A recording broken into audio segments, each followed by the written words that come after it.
Welcome to the CEN show, the voice of the world community, the communityeducationnetwork.com, the podcast Conscious Corner, and this show are platforms of educational content where we learn from the community.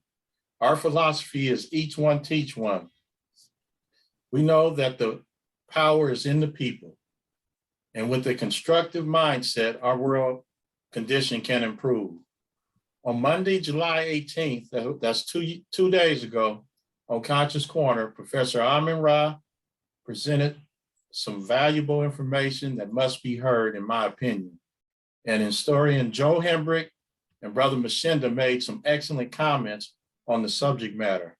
I encourage everyone to listen to this, but it's on YouTube, and it's a Black community news forum, and you can get it on also the website and at communityeducationnetwork.com, and you go to the podcast section and it's on audio, and that's how you can access it. But to me, it's a must hear. So check that out. Okay, I'm your host, Roski Maskani. Tonight's guest is the Conductor, and the topic is the cutthroat reality of true Black economics. Good evening, Brother Conductor. Please tell us about yourself and then start your presentation. My name is Marshawn Kenty from Compton, California. I'm an economic developer, pretty much trying to get together what we need to do to kind of build an economic strength for our people. One of the major things that has happened is the economic suppression that has happened from slavery really until now, and the stigmatic racism that has happened between that has allowed us not to really be able to create economically. And one of the key major factors is, as we're now in 2022, there is a lot of opportunity and financial growth for us to be able to make money with our culture and what our and who we are. But there are just some things that just seem to be in the way economically, and a lot of major factors is that we really have a hard time kind of creating our own economic space in our country that we have here in America, and being able to create an economic space with our merchandising and production, and doing it at a pace where we have to compete with competitive or competition in a sense. So our major problem is it's not the fact that we can't economically bring the things out. It's just that people find it very opportunistic in our culture to find opportunities of wealth from it. And so they make it very hard to eat because they kind of have more resources or access to production faster than we can get it to. And so we seem to be always stagnated or kind of lost in the hymn, even in our own products and things that we bring to the table. So that's one of the major factors that we seem to be coming into our culture about. And so it's one of the things that we have to kind of do as far as when it comes to a cutthroat economics, it's kind of becoming more selfish. We share too much of our culture with the world so much that the world believes it's theirs. And with that being done, it has allowed our kids not to eat and everybody else's kids to eat. And so it's come to a system where everybody else's kids seem to be eating off of our culture more than our own kids are. And we don't eat up for anybody's culture. And so that has to come at a place where we as Black people have to kind of shift and look back and say, kind of cherish our culture and cherish each other as if like everybody else. But a lot of people say it's kind of hard for us to essentially do that. I hear a lot of people talking about the mental illness and things that go on in the Black community. And it's a little irritating because it's kind of like, Black people, they shoot and they kill each other. But my concern is when you say we do that, the people that come from the other countries, what are they running from? Aren't they running from people that's their race, that's from where they from? And so when they come to this country, they're fleeing what? Some kind of suppression, some kind of death. If they went and picketed in their country, they would get shot and killed. So why is it that when we do the same thing that they do, they get a chance to come to America? But we as Black people, we don't have an America to go to. We don't have that position where we can put ourselves and say, oh man, when I was in Compton, born and raised in Compton, and they shoot, my mom didn't have an America to say, come on, Marshawn, I'm taking you to this place where you can get away from punishment and these things. We didn't have that place. We had to fight for it. Like I tell people, there's no difference from cowboys and gangs. They were posses on horses, on guns that went up and shot up people that they wanted to. So what's the difference? They were 100 years, and what happened to cowboys? They discovered oil, they discovered gold, and once they discovered these things, trading these platforms and things, they started to get out of that. And so, yeah, we did the same thing. They did the same thing we did, just 100-year difference, And so it's like, but we have a mental illness. When they were cowboys, they celebrate the movies, they get this and get this and this. It is wrong, but at the same time, it's something that everybody faced in the evolution of their beings, of coming to their race. As wherever they landed in the country, there was some kind of civil war and things that broke out.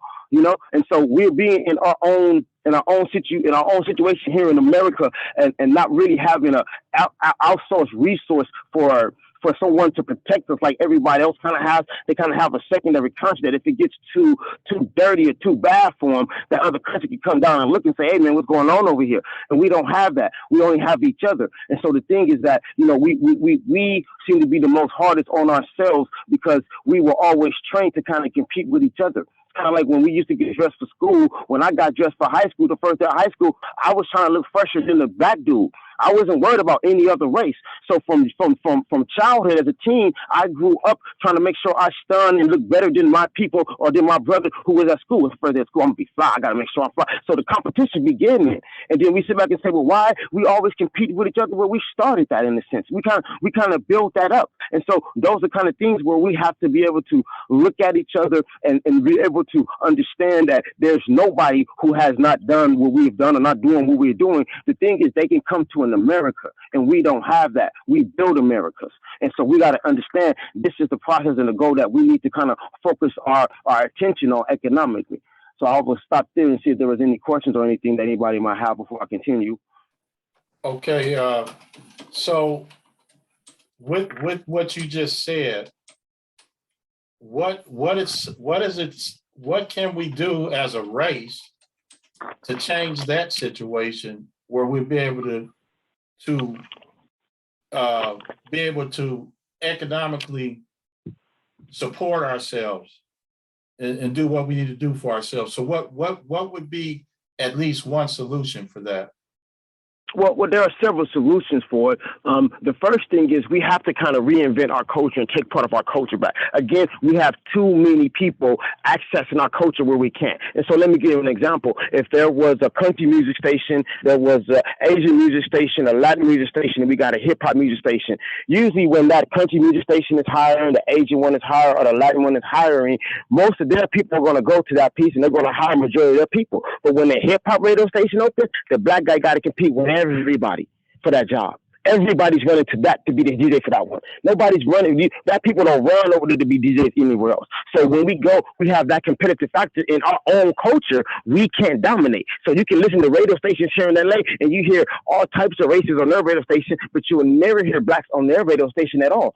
So there's an uncompromising difference that happens when it comes to economic growth. We talk about, the partnership with everybody, but remember, we're 7% of California population and represent 40% of the home business. That means everybody's not renting, everybody's not hiring us, but they are utilizing our culture to finally get ahead. So the first thing we have to do is kind of segment things to go our way, in a sense, take control of back what we have, like our ebonics. The one thing is, at first, we always had the hood, the ghetto, and then the ghetto turned to urban, and now people don't want to say they're black. Now, no other race involved or introduces anything to the urban culture.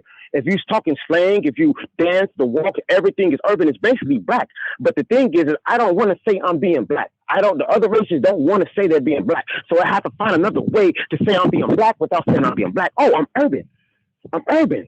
I'm urban. So what, as a black man, what does it take for me to be suburban? See, that's the question. Like, how can I become suburban? If you can become urban by basically mimicking everything I do, you're urban now because you talk like me, you walk like me, you're using Ebonics because Ebonics not used no more. Now it's just, the talk of the modern age, just the modern talk.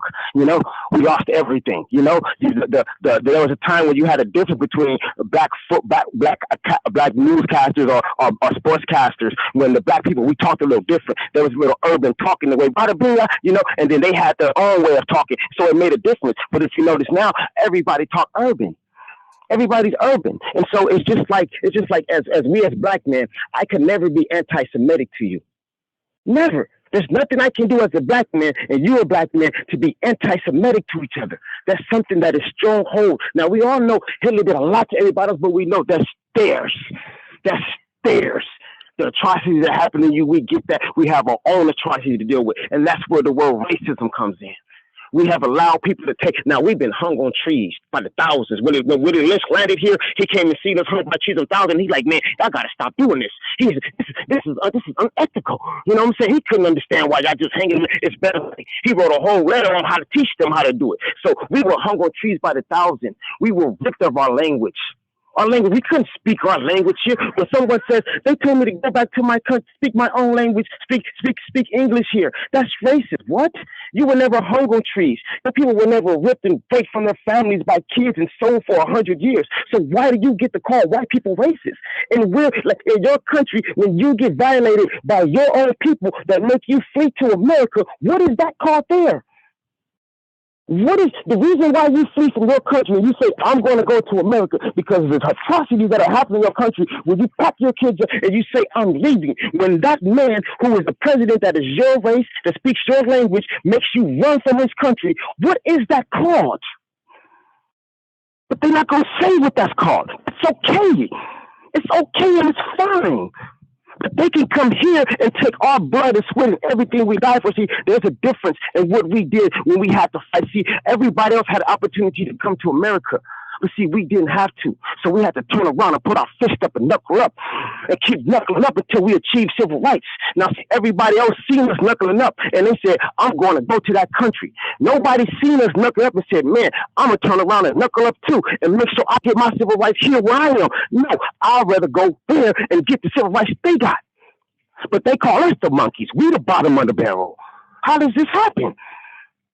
So the main thing we need to do is stand hold and take our word racism back, because you don't have a right to use it, because you have never been treated racism at all. Your people have never been sown in this country. So why do you get to use the word racism? Why is that a word that you get to utilize for yourself? Your people have never been through that, but you just cross over, never hung on trees by the millions, never had your name and your language took from you, but you get to say the word racism. See, that's a power, because see, whenever the day comes that we work on racism, deal out with white people, they still gonna have this race, calling them racist still. And the only person they have to deal with is between us and the Indians. You don't have nothing to do with this conversation. You have never been treated this, so you need to find the same word. But when you find that word, make sure you use that word for your people at home that made you come here. It's nothing personal. But at what point do we step up as Adam and Eve and say, you know, it was nothing wrong with the Black Lives Matter situation. I see what they did. The problem I have was what happened to us going to God. All that energy that was pressed out, marching. Well, what happened to us singing hymns to God? When have Adam and Eve went to their own daughters and sons and told them my life matters? How do we do that? How does Adam and Eve go to his children and say my life matters without going to God? We failed. And so economically, we're getting back the benefits of what happens when you go crying to man instead of God. And now what do we have? More killing and more murderers. The more they get mad at the immigration situation, they get mad and start killing us. They mad at us. They mad at us. The oil prices is messed up, everything is down, and it's our fault. It's our fault. Ones who done been hung on trees, and 7% represent all 60% of all the homeless in all of America. It's our fault. Nobody say nothing. Just, we got mental issues. How we got mental issues? We can't make money anywhere. I'm sorry, Brother Conductor. Yeah. Now you didn't say it a mouthful. Now, one thing I want to focus on. You mentioned racism. See, what a lot of the things that you're saying is what's been put in place for us to be in the position we're in. But when you have a clarity of terminology like racism, now Professor Ra's on here, and he taught many lessons on the definition of racism. And if you kind of make it simple as possible, racism, what we know, is a system of government. And and it primarily has the white power structure, because it's a system. It has the white power structure as the head, and then all the people of color is basically, you know, lumped into one category. But even though things are segmented, so there's got to be some clear terminology for people to understand.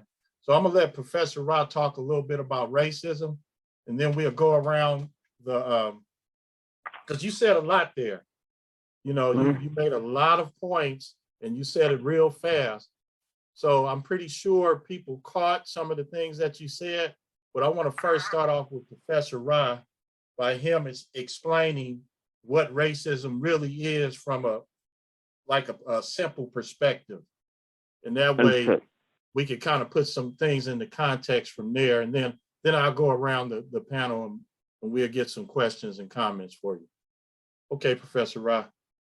Appreciate what you asked, but I understand correctly. First of all, I want to welcome the conductor. I'm glad that he's on the show and appreciate what he said and his narrative of why we have issues with economics.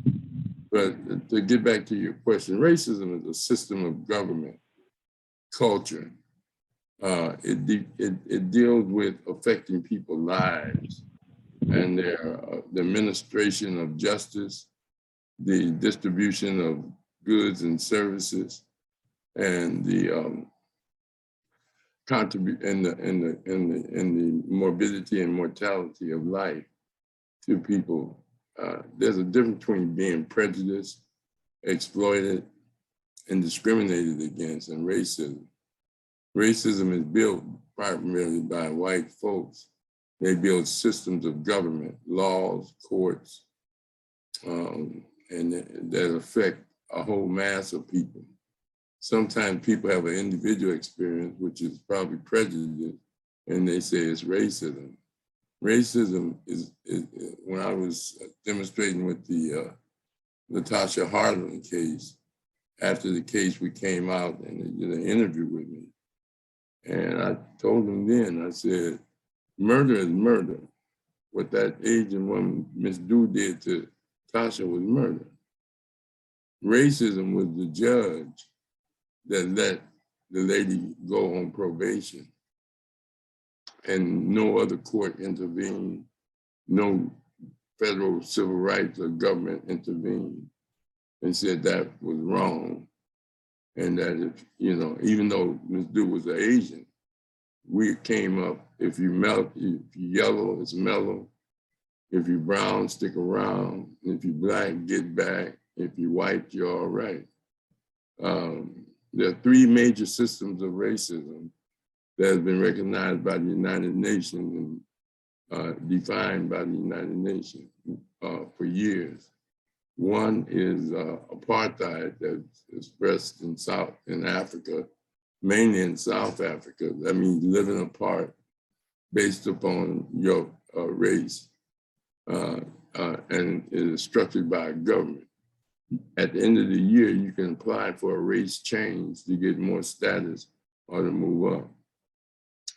The second one is Zionism, that is generally operated in Israel by white Jews who claim to be Jews, but they set up a governmental system called Zionism, meaning that the only people that will ever be in government have privilege or power will be the white Jews.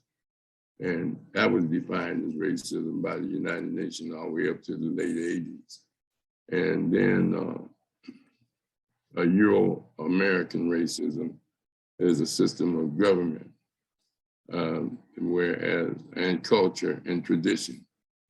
And that's what you see coming out in this day and age with the various rulings of the Supreme Court, the various rulings in superior courts when police shoot Black people, they don't get charged with murder.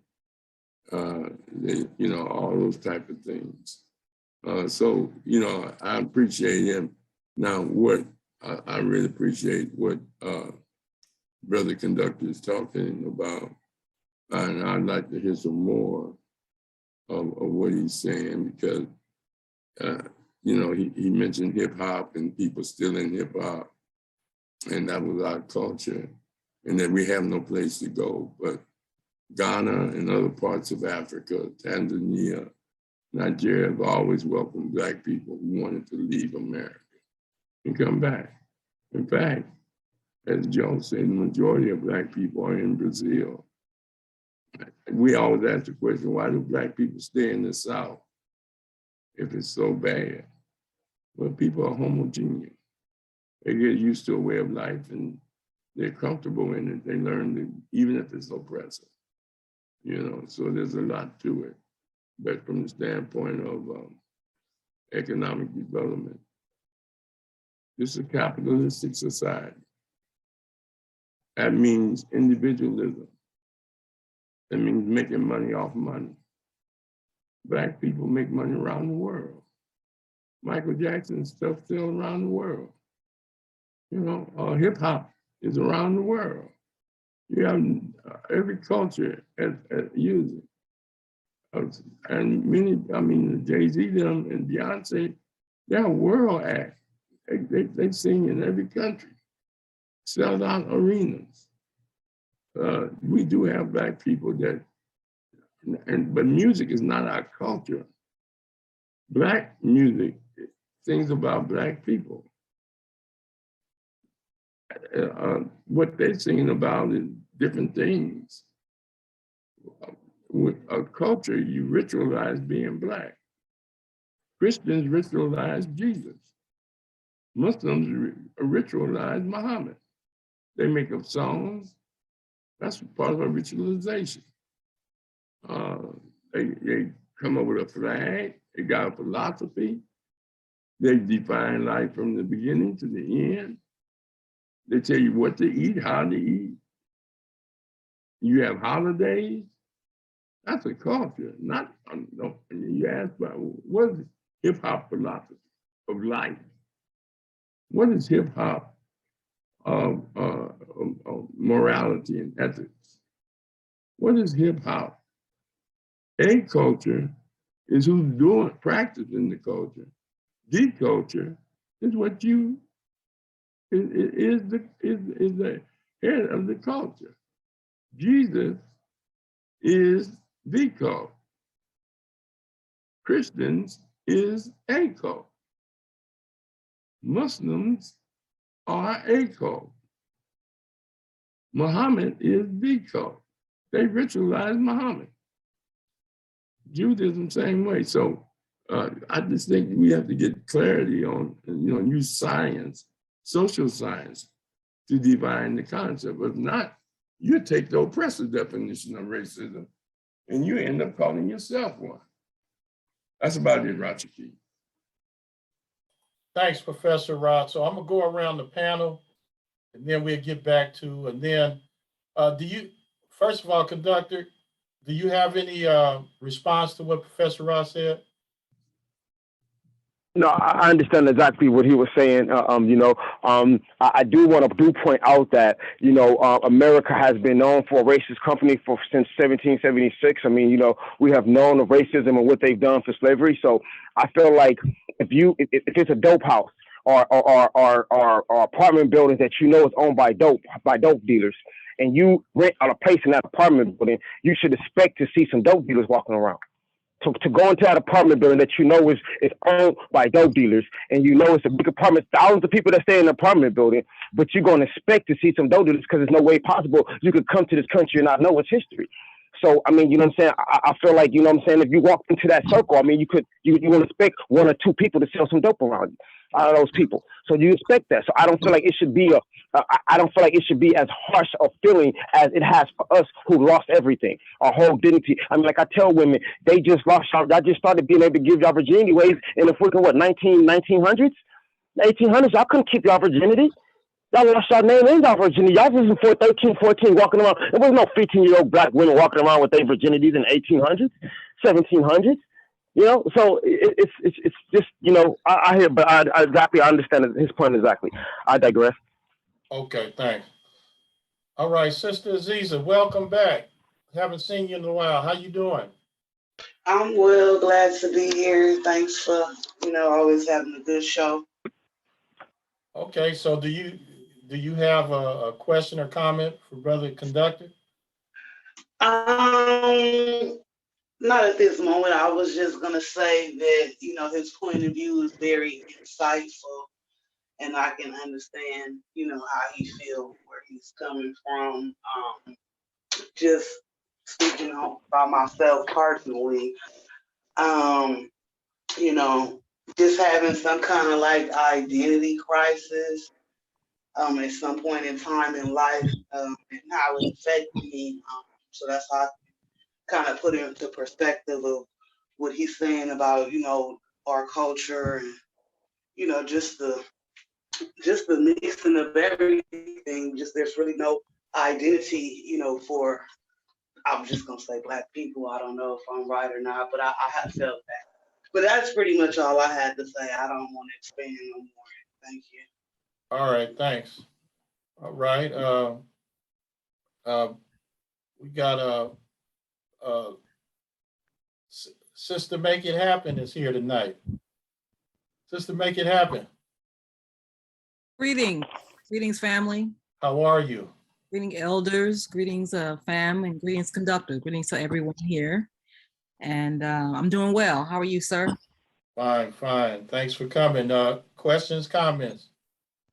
Yes, I just wanted to give some feedback to the conductor brother. I hear a lot of passion in what he's saying and frustration, as it relates to culture vultures and people jumping on the bandwagon and taking a lot of our thunder, so to speak. But I want to share that's important is for us as a family to be able to support sacredness of our culture. Because yes, a lot of our culture has become the joke and it has been given up repeatedly. And personally speaking, I feel like the social media is making it worse. But forums like this is giving us a sacred space so where we can begin to hold some of our culture and put some rights in place, some rights and passages in place, some things in place to where it is for us and not for everyone. So that is important for us to have a sense of ourselves so that, because some of us don't have a place to go in terms of a land mass. This is our mass. We are the Aboriginals. This is our home right here. So therefore we must hold on to our culture here and our sacredness and stop, I agree with him, giving everything away for free and everybody eating off of us and we have nothing. So I do agree with you 100% in that sense. But as a family, we have to then be able to put some sacredness in spaces for us, like this space, and begin to, build that validity and valid of our culture and holding on to what's important to us so that we don't feel lost, and having crisis in identity, but we have spaces where we can reinforce our identity and our culture. We have Professor Amin Ra here. We have some powerful people here that help to hold down our culture for us here in this North America right here. So it's there, but we have got to make sure that we hold the sacredness of it and yes, stop giving it away and yes, be able to feed ourselves. So that's what I want to share with the family. All right, thank you, thank you. Sister Linda, question, comments? Oh, yes. And thank you, conductor, for everything you said. And I agree with what she said about you being passionate and frustrated at the same time. And my question to you, conductor, because I'm an entrepreneur. Now, how do I protect myself and keep doing what I'm doing? And sharing my knowledge with the community and the culture. Okay. How do I protect myself and keep moving forward? We can. If somebody else want to ask some questions for that, so that way I won't go too long. I'll hold that up note, and if any more questions, then I'll answer all of them at once. Okay, I got three more people to go to. So you got that question, right? Yes. Okay. I had an answer to that already. What's that? No, I had an answer to that already. I'm ready for the next one. So you wanna answer that? No, I'm ready for the next question. I'm sorry. My apologies. Okay, brother doctor. No, yeah, I agree with what everybody else is saying. And, you know, I agree with his passion. You know, he recognized the issue that's going on, like all of us. And, you know, he recognized what's going on, but we don't know how to fix it. There's ways to fix it, but no one's willing to sacrifice. It's just going to keep happening. We're going to keep doing it. Paying us, you know, peanuts, and they're making the big money. It's going to keep happening. So, you know, but like I said, I agree with everything he says. You know, there's an issue, and it's never going to change. As long as we, you know, those are getting paid big bucks, they're going to keep getting paid big bucks. As long as there's a way to make a profit, it's going to keep happening. Okay, brother doctor. Okay, brother Mashinda. No, I don't really have any comments. Thank Brother Conductor for his commentary. You know, appreciate his enthusiasm, his passion. So I'm in agreement with a lot of you saying. He was talking fast, you know, doesn't can go. So I'm gonna continue to listen. You know, I want to thank you. All right, brother Mashinda. Okay, brother Joe. Yeah, appreciating the brother's comments. He was going a little fast. It was kind of hard to keep up. I was catching stuff here and there, but I would just like to say that we could never free ourselves using any of the tenements of our former master.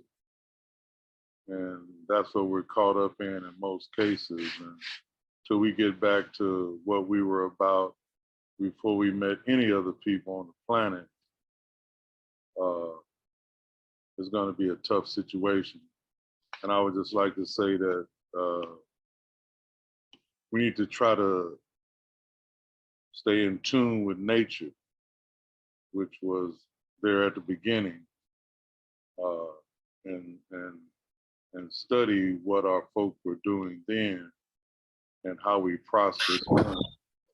But whenever you try to capitalize on a system that used you as a captive in the first place, it's kind of a difficult task, and we'll keep stumbling and bumbling around.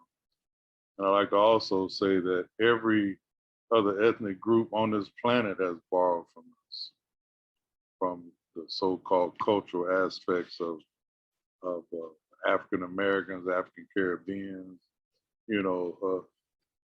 Other people follow behind us and use, the stuff we put out there. And but that's just since we've been here. But like I said, in terms of knowing thyself, which we do not know. Heard a lot of stuff about Adam and Eve and all of that. Most folks who have listened to me in the past know my thoughts on that. We had great civilizations that have risen and fallen before there ever was, such as the biblical characters of Adam and Eve. And I just leave that there for people to do their own research in that regard. But I'm gonna continue to listen and see what I can get out of what the brother is saying. Thank you. Okay, thanks, brother Hembrick.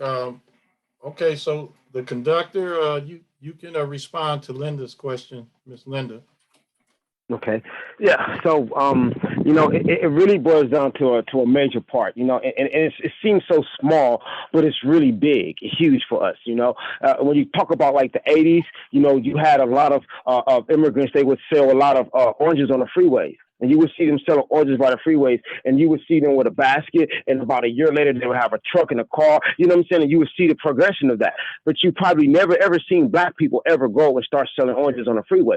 We allowed them to be like, that's the hustle that y'all got. We understand where y'all come from. That's our thing. We as Black people, we had our own hustle. We was doing what? They were selling bootleg DVDs and CDs, right? You know, the tapes, you know? And so what happened was, as we never, ever started to sell oranges and allowed them to sell their oranges and get their hustle on in place, everybody came and they seen us selling DVDs and they said, let's selling bootleg tapes. And what they do now, this is the small hustle. This is not even on entrepreneur level. This is the dude that getting out of prison, need to make some money to get his thing. So he like, I can't get a job. Let me go just make some bootleg DVDs, stand in front of Nick Checkhouse in the 70s. This is my little hustle for us. But then what had to happen is everybody seen that hustle and said, oh, I'm gonna do that too. So now we competing with all the other Black dudes and everybody else. Oh, this is just on the smallest level. Now, you know, we love our birthday parties, but Black people have never went and started opening up their own pinata companies on her chowder stores. You know what I'm saying? We never did that. We let everybody have their culture.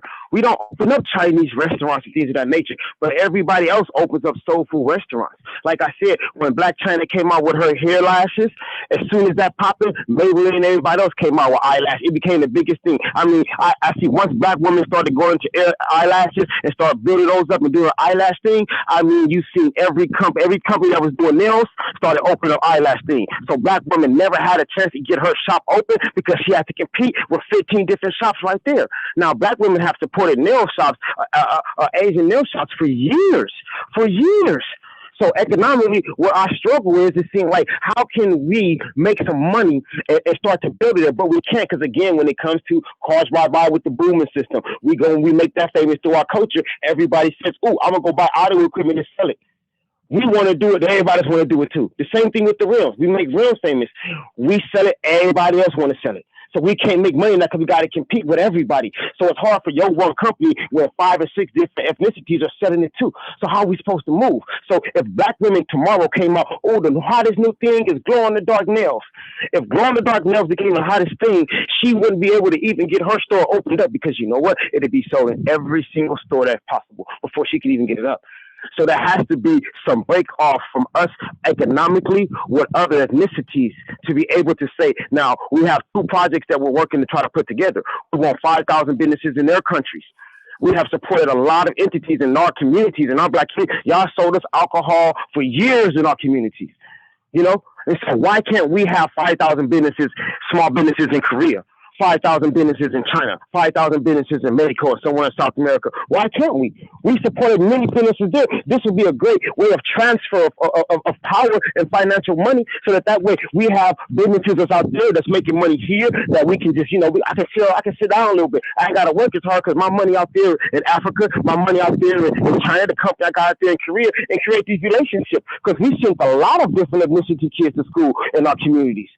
They own pretty much everything there. And it's been like that for years. So where is the reverse back? Because they're never going to allow us to open up our own rim shop, our own if we brought throwback jerseys back tomorrow, they're not going to come and shop in our store. They're going to do what? They're going to bring it to their store, open up a 1-section shop to them. So how do we create our own swap meet? If we put our own swap meet together and we did that, how do we do that? Because they already got it. Now your competition. Remember, you have 10,000 beauty supply stores in America? 9,000 owned by Koreans, 10,000 owned by Blacks. So how does that work? How do 5,000 Black women say, I want to open my beauty supply?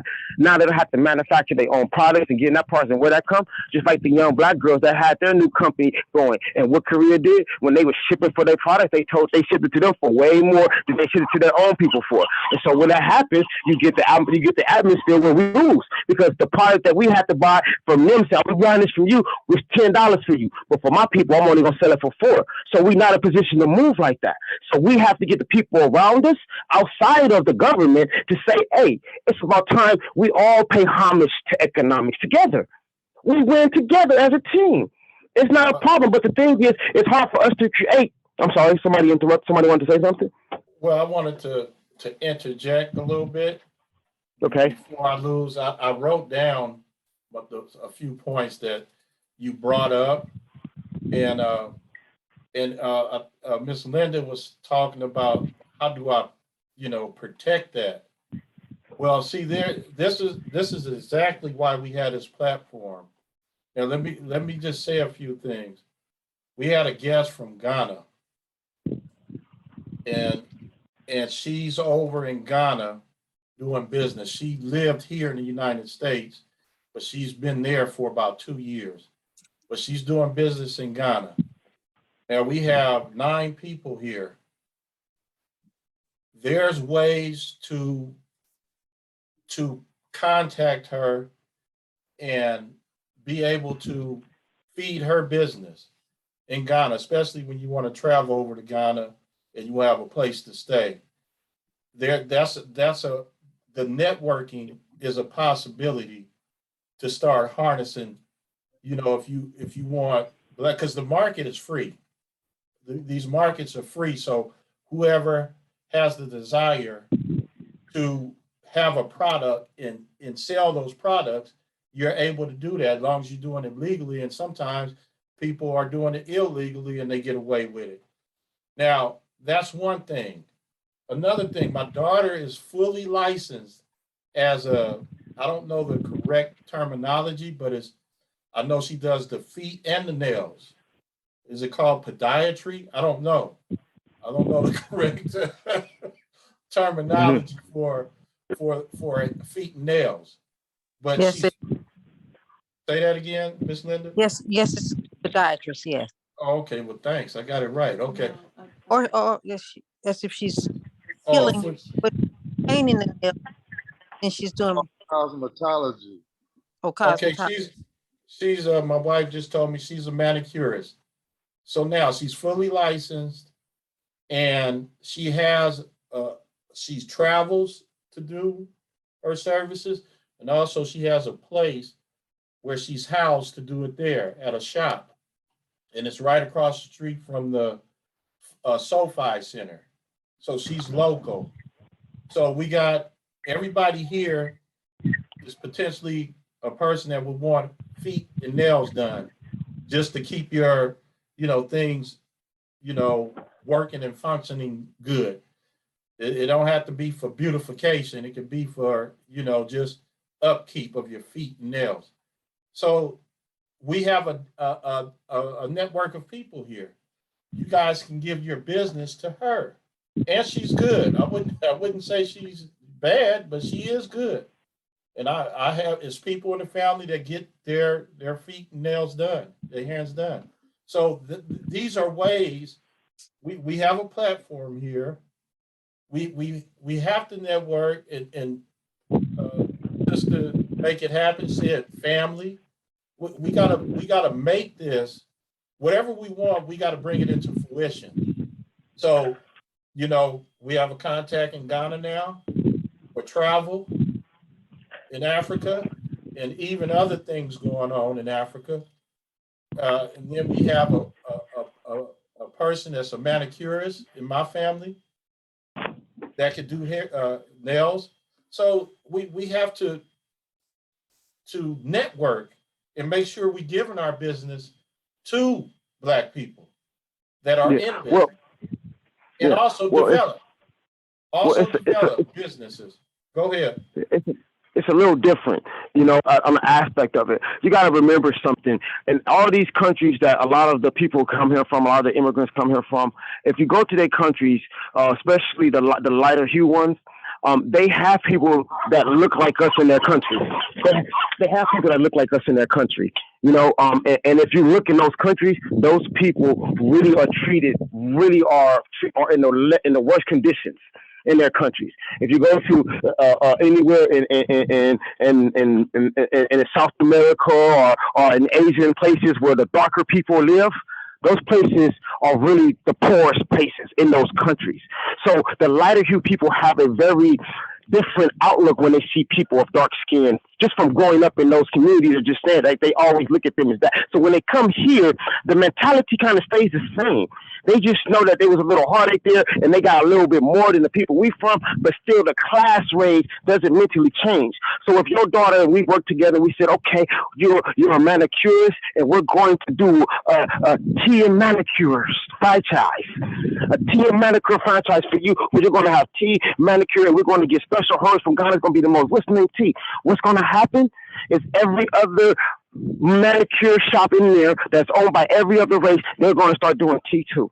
They won't let us be because they don't respect us economically to say, oh, that's theirs. See, we don't have, like I said, that country like everybody else can build their money up and then go. See, they can come here, open up a business, that money can come and they can send that money back to the country, and then that money goes out the country to another business, and the money they make it from that business outside the country can help fund what they're doing here. So we need to do the same thing here too, but it's hard for us to do it because as we start to grow, by the time she gets to her 5th franchise, it's already 15 tea and manicure places already by everybody else. So if we don't get them to respect the 2023 economic growth of African Americans and saying, look, there are some businesses that you're going to see in your community, and we would please be honored if you allow those businesses to thrive. Because every time we open up a business in there, our competitive factor is immediately. It's not like we got to compete with just one person across the street. See, we don't have a problem with people doing our culture. The thing is, they want to be the Coca-Cola and the Pepsi in the culture. That's the problem. Let us be the Coca-Cola, let us be the Pepsi, and you be the Shasta. You know what I'm saying? You be the Springfield sodas.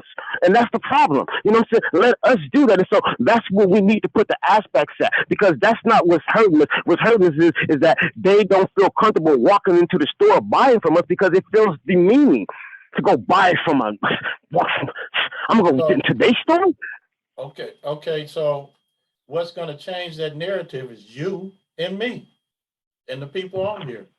We have to work towards building Black businesses and developing Black businesses. Roger, We can't. Well, I don't think we. Okay, Professor Rob, I'm gonna say this one point, and then I'm gonna go to you. We have identified a lot of issues that goes on and all the competition we have when it comes to business. But what's going to make a business strong is the person that start the business and to do the things that they have to do to make the business thrive. And if you have a will and desire to do these things, it's going to happen. This is why we're doing this right now, because we making this happen. We're gonna do more. Yeah. This is just a start right here. Mm-hmm.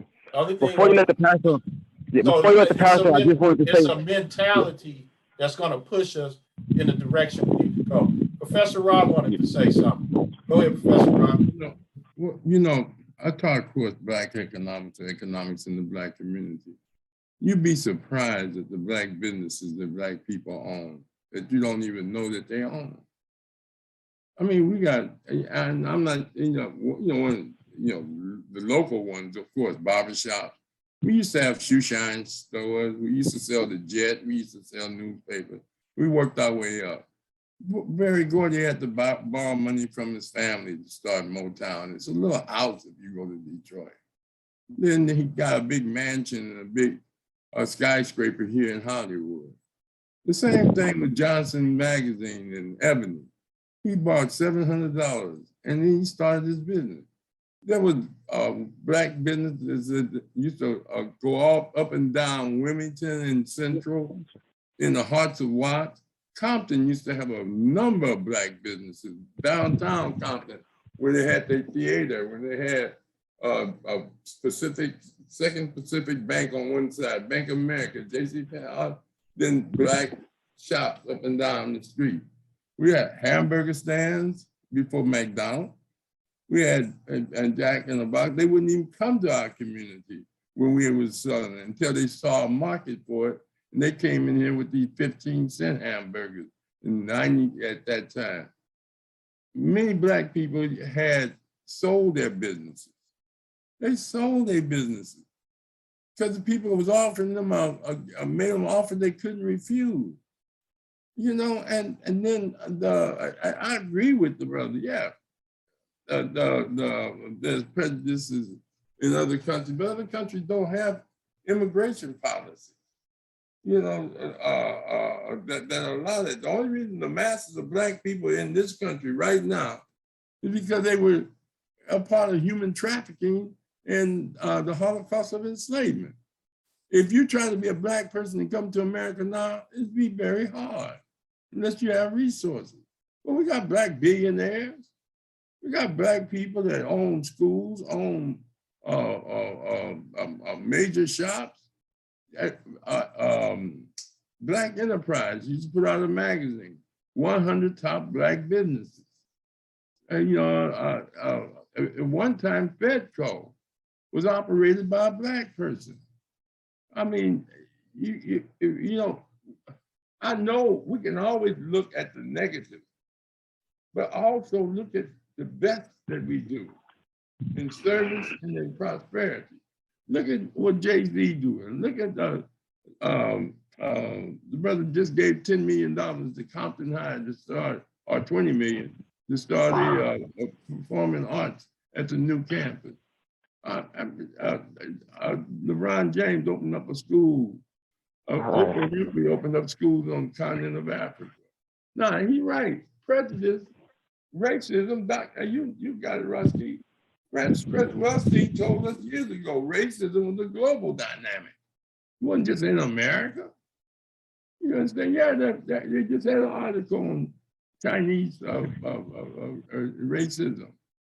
It's beneficial for them to practice racism, to keep us out of their government, to make them feel better about themselves, so they try to get us to feel bad about ourselves. But I don't perpetuate that. I think that, we're moving. Yeah, it's a struggle, but there's a lot of progress that Black people are making today.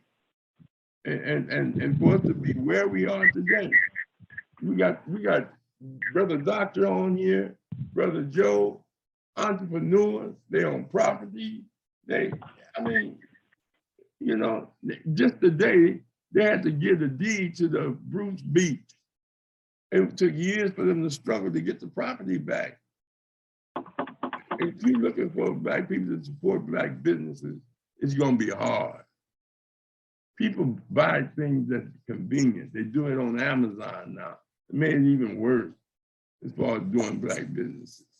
People don't even go out and shop no more. They have people dropping off food at their house. Things change. And we have to develop businesses that change also. And I'm for economic development, but the continent of Africa, no matter how much, as I conclude, we go through, it's still the richest continent on the planet when it comes to precious metals and natural resources. It's the Garden of Eden of life.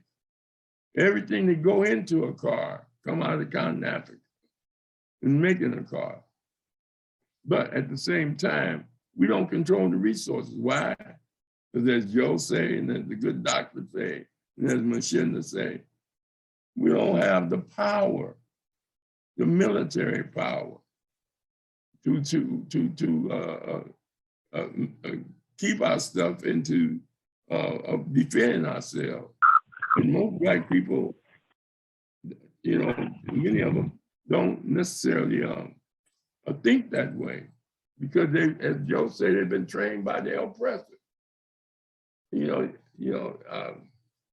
teach you to live a certain life, and you don't know it limits you in your thinking. And that's what I hear you saying is we got to start teaching our young people, Rashiki, and the conductor, to think economics. When we're coming up, I was thinking basketball. Many of the women I dealt with were thinking being beautiful. Big breasts, big lips, big butt, that showing it, mini skirts and all that. They weren't thinking about no money. They were thinking about somebody marrying them and taking care of them. Then when it don't get happen, they get depressed. And, so it's a struggle, but it's all about our culture consciousness. That comes from the home. Teach your kids to think. Teach them the value of education. Teach them the value of loving each other and sharing businesses with each other. You're not going to just criticize us into changing our behavior. That's a train and, reward or punish. That's what that's about. Asante Sana Rush. All right, Conductor. Yeah. I'm a Atlantean, man. You know what I'm saying? I like my Atlantean, I hear everything you're saying, but, to be straightforward and be honest to be honest with you, black woman goes to school, goes to Harvard, gets on the dating list. She's ready to get employed now. Name one black corporation she can go to make the money she deserves to make like she'll make at Amazon. I'll wait for it. I'm going to wait for it. I want to know, name me one of the black corporation that's a household name.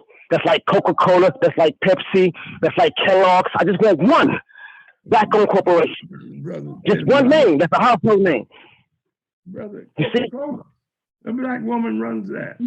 I'm not talking about run. I'm talking about ownership. You see, I'm kind of past my business mindset. We need to get into manufacture and production part. You know what I'm saying? I was leading on to name one that would be working at a major corporation. That's what you said first. But when you start talking about owning stuff, that's a whole different game. What I'm saying is, when you say Coca-Cola, Amazon, Jeff Bezos. Now we know Magic Johnson is one of the richest and what's the name man that got the Dodgers and everything. Well, what's the name of his corporation? What's Magic Johnson's corporation? The one that owns part of the Lakers and owns the Dodgers and stuff. What's the name of his corporation? Gotta have a corporation. What's the name of it? Shaquille got a lot of money too, right? What's the name of Shaq's corporation? Okay. No, I'm just saying corporation name. See, what I'm trying to get, what I'm trying to say is, what I'm trying to get my point is, as an entrepreneur, and I structure my business, and I say I want to be like Amazon, but I want to do it the way the black man did it. When we start to pinpoint that out, most of the time they end up setting it before they get to achieve that opportunity to be that successful company. And then there are all those that exist, but we don't know their names. For some reason, they stay hidden. It's like we don't get a chance to know who that are. So as I'm working with these young men, because I got the plan set up. I got our young youth, what we're doing right now in San Diego, we're teaching them electric cars, how to make and break down electric cars. So they're breaking down and fixing electric cars. So when they graduate from this class, they're going to go and open up their own businesses in the electric cars. Because right now, all the mom and pop stores, they're all gas cars. So if our kids are out front doing electric cars now, training, when the next year, our kids are going to be the first ones opening up mom and pop stores that are going in there when all the electric cars coming. We're training them how to fix these charging stations and how to break these charging stations, how to add solar power to these charging stations. Because as this charging station is going up, all these houses, my charging station broke, well, who they going to call? Well, we training those kids right now. We know McDonald's is going into all this robotics and they're going to put these robotics in machines. Well, somebody got to fix those machines. So we training kids on fixing those machines. We're looking at new recipes coming from out of Africa. We're teaching our young black girls how to do these recipes, and then we're giving them catering trucks. Take this catering truck and go take off. Here's your entrepreneurial business. So it's not as if we don't know what to do and how to do it and make sure we have the structure in place. The problem is staying in structure in place and getting out front on it. So that way it holds legitimacy for us in the future so that young black kids can look and say, I want to be like that. I want to be like Coca-Cola, but I feel like I want to be something black. It's very easy to go get to use our culture in your music to sell your stuff. See, if you Kia, you hire somebody black, now you can use the music. Now you got rats in your thing with hoodies and chains, and the rats just dancing to the music, and the basketball players are jumping over the Kia car, slam dunking anything. Oh yeah, blacks gonna love to go buy a Kia. Well, when do we do it for ourselves? When do we put our company on and say, okay, here it is, here's a celebrity jumping over off car? How long is it going to take? How long is it supposed to take? Because we already achieved so much. No, we haven't achieved what we should have been. We've been there 500 years. All this time? Brother Roger Key. Didn't Ice Cube start the 3-man basketball and it's all on TV? He did. All right, I'll rest my case. Brother, Well, who is now, that partner with? Who is that partner with? We're talking about 100% ownership. See, I'm talking about executive ownership. Where it's at a level of like that's one or two. I mean, you got Coca-Cola, you got Amazon, you got eBay, you got all these companies out here that exist. All these companies, and we don't have one. That's a household name. okay, There's not brother one. conductor, brother Yeah. conductor. Now, you just said that you're part of a program that's training kids, right? To be Yep. entrepreneurs. Yep. Okay, that's what we need to do. We need to be proactive. And then Already on it. I don't know what your goal is because I just met you, but I could challenge you to be one of those persons that will be a owner of what you want to do.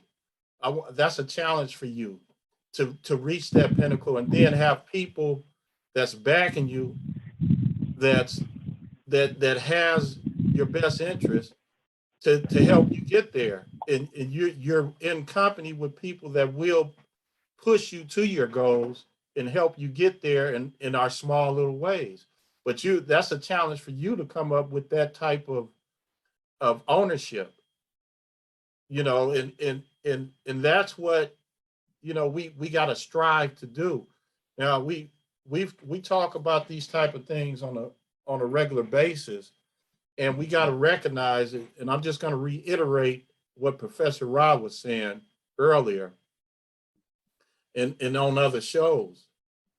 We do get to the point where we are controlling our businesses and ownership and land and all of that, but you have a power structure that will come in and then all of a sudden bomb you because they have this envious type of way to be, they get envious of you and your achievements.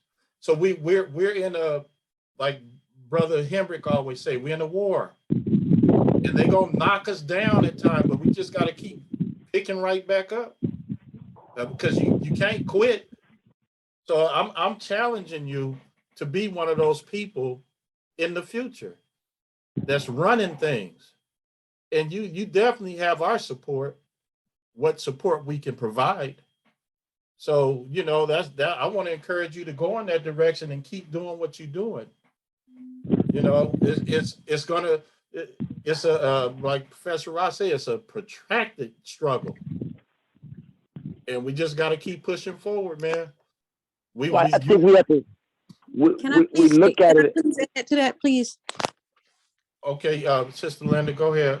Yes, it's something that Professor Ross said, and he was saying that, times are changing, life changes. So the conductor, as you said about the corporations, well, we need to look beyond the corporations. And when you mention women, why don't we think about people like Oprah Winfrey? And when you talk about Black women, see, you're talking about me. And then Layla Ali, all of these women own their own corporations, and but they have more foundations these days instead of corporations. And they are all household names.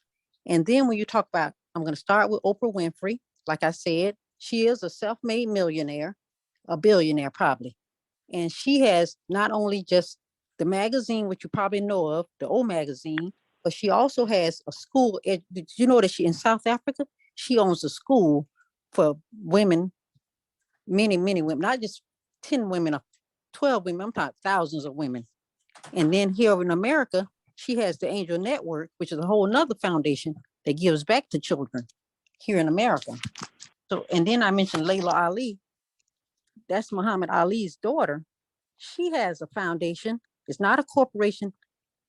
It's a foundation, a nonprofit foundation. She actually just sends children to school. She has a TV show. If you're not familiar with it, it's on their own network. She also does something like just simple things. When you were mentioning, like, you can do things with your hands. She owns a company and an organization that makes the hair salon, the blow dryers for young girls and curling irons. And she gives back to them, to young girls in the communities all across the country. So there's millions of women like this, Black women, who if you say are not a household name, but yes, they are a nice household name. And how you can do that, you can look in the Essence magazines, Ebony magazines, or some of your magazines that you look through, that men look through. So yes, there are many people, even not just women, men. Think about Magic Johnson. He owns right there in LA, or he did. He owned the movie theater and many other things, the Starbucks. And like the Professor Ross said, it might not be in their names, but he owns it and has owned it for years. And he's continuing even through the pandemic. And then his wife, Cookie, who's a millionaire, she has a company, a corporation for jeans for Black women, well, all women. But she wanted to focus on women who had curvy hips. So there are many people who are household names. So we just have to go beyond the things that we know, because it's still happening. It's always happening over the last 100 years, and it's going to continue happening. So you are correct in many instances, but we got to just expand our imagination and expand our boundaries, even if we have to go all the way to Africa, like it was mentioned before. And that's all I have to say about it. I think we have a very strong statement when it comes to the entertainment side. When it comes to our entertainment, there's a very heavy entertainment side that comes to entertainment. But as I said before, when our young Black men, our young women who are most intelligent graduate from Yale University, they don't want to really go into entertainment. They're ready to be, going to doctors. They're ready to be lawyers. What about the ones that want to be RNs and nurses? Where are the Black companies for them? You see, so it's always entertainment. When it comes to the sports and the we know we can send 1 billion people there and you can make billions in that. But what about when it comes to our registered nurses and our CNAs?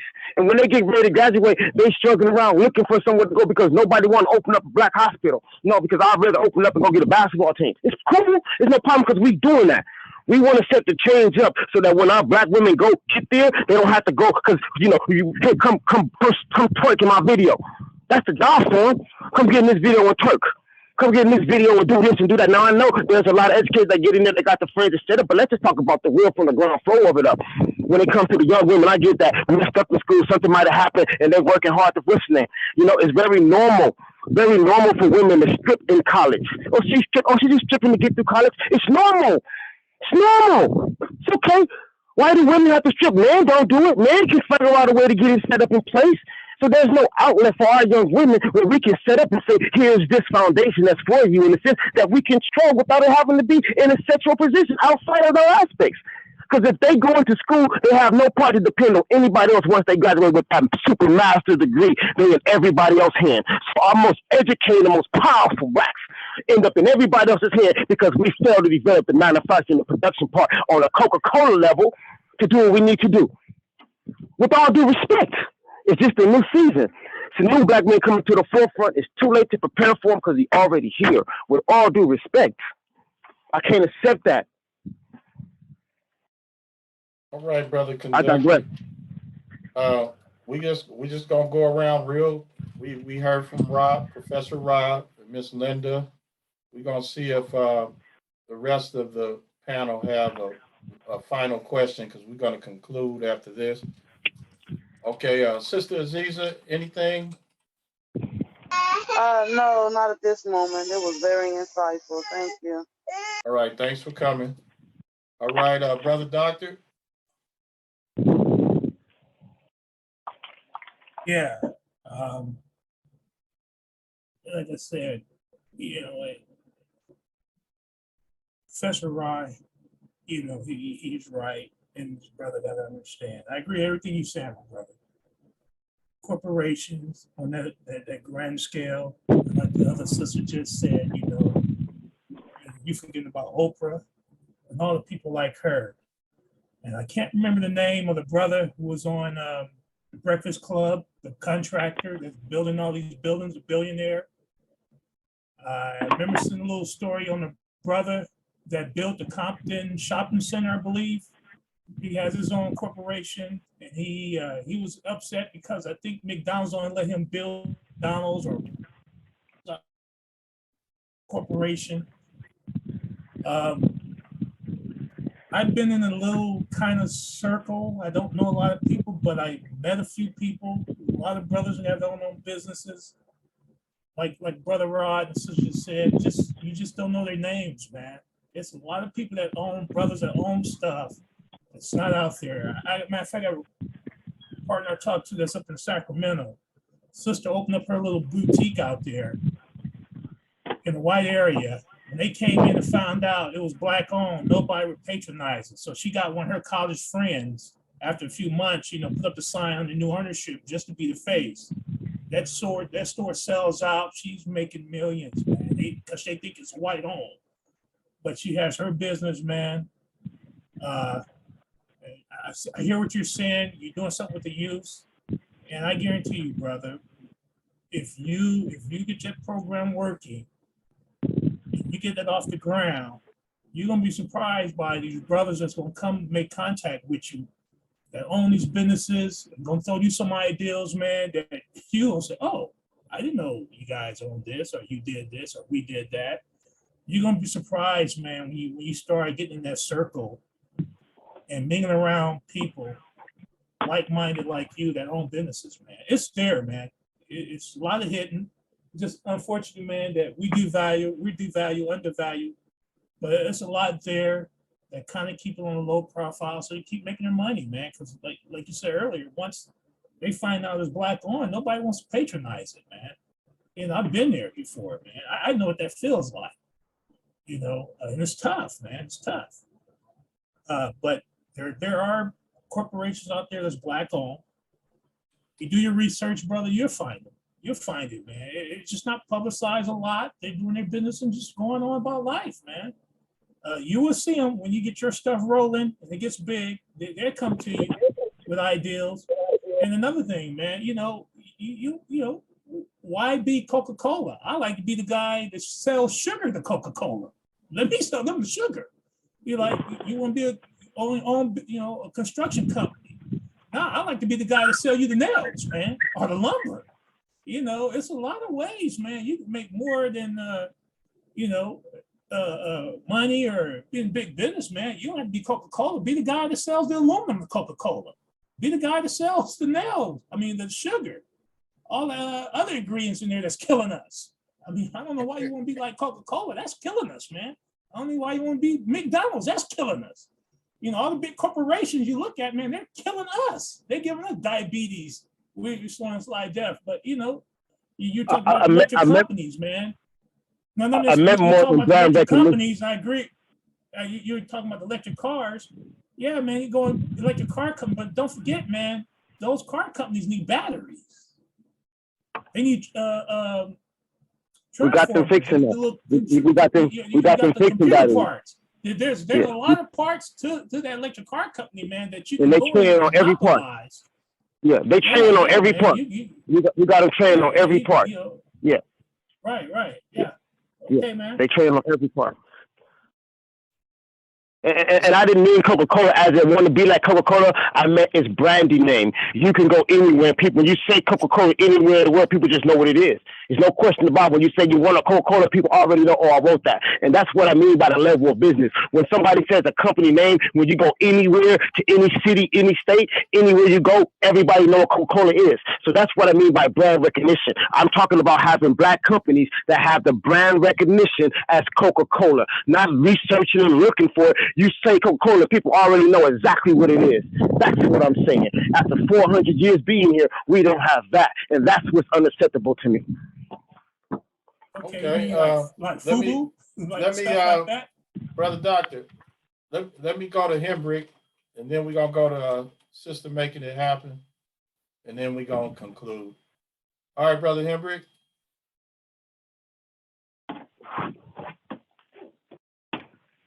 Okay, he's not available. Sister, Make It Happen. Yeah, that definitely is unacceptable, for all the time and money and resources that we have put here after so much time that there are no, brand recognitions in this time, but there have been like the real McCoy, there have been things that have brand names that are still around. And there are women that are doing things. I know a group of young women, came together recently and put together a greeting card company, with Aya. These young women graduated from college and they came together, put a team together and created a company that is in, corporate stores and, doing very well. Also cryptocurrency, one of the biggest Bitcoin people out there is a sister, so, I mean, there are things happening. There should be more. We should have more. We've had a lot of destruction happening as we build up. We get destroyed because of many holes that we need to provide for ourselves as a community, in terms of security and taking care of the things that we build and protecting them and securing them so that they have a legacy and they can last a long time. But, you're starting in a place. And again, all praises to you that your work that you're doing with the young people will manifest into something great. And this is a time of branding and rebranding. So good luck with what you're doing, and look forward to hearing about the work you're doing. Thank you. So, brother Conductor, leave us with something, man, and we could do this again another time. I mean, I just want to be really thankful for the opportunity to be able to kind of speak. Just want to, know that there is a great change. I know, I just want people to understand in the Codex Gagas, which is the devil's Bible, it says that Lucifer does not want a man poor, but he'll rather man be rich and wealthy because he spends his time with lasciviousness, whipping, and drunkenness. But a poor man spends his time praying to God. So he'd rather men be rich than poor. So there are seasons that happen in the ages where, you look and see as a great devourer, you look for what you can devour. And when the season, you have devoured everything around you, as we see right now, when there's nothing to eat, we really have nothing in our way to move where we need to move now. Because right now we're in a devouring state where there's no food. Lucifer was not sad when Sodom and Gomorrah was destroyed, because if you're devoured, you devoured everything in Sodom and Gomorrah. So when you walk away, you don't care. Everything has been eaten. There was nothing there I could eat. You know what I'm saying? That's how he looked at it. That's how it was in the Bible. So we're in the same season right now. So when we look at, the Illuminati or the devil or this part is going to hinder us or stop us from doing this, we ready to get money into our pockets and get rich. It's up to us to hold true to the light. So as we prepare ourselves for the children of shadows, we just get ready for what we need to do, because they're already talking about the UFOs. So prepare and understand, please understand that it is our season. You know what I mean? And there's nothing going to be in our way. We need not fear any more longer. There is nothing to fear in our way. There is nothing to stand. There is nothing for them to devour any longer. It has already been finished, and it's time for light. So we just press forward with all due respect. Amen. All right, brother. I appreciate you coming this evening and sharing with us. And we're gonna look to see you come back and give us some more information and the progress that you're making with these children. That's an awesome thing. I want to thank everybody for coming this evening and making this a fruitful evening. Professor Ra, what do we have for Monday? Oh, Monday. Hey, I did not send you some information for Monday. No. No. Yes, I do. The sister name, she deals with health. She got her own corporation. I'll send you that information. If you give me a second, I'll look up her name right quick. She's out of Atlanta, and she deals with health strategy, something like that. But I'll give it to you. She's own company. Just a minute. Okay. Her name is Anna Paris, and she deals with self-care. Wrote a book, Self-Care, Revolutionary Approach to Self-Care. Hanana. Hanana. Hanana. She's I gotta get you that information. Okay.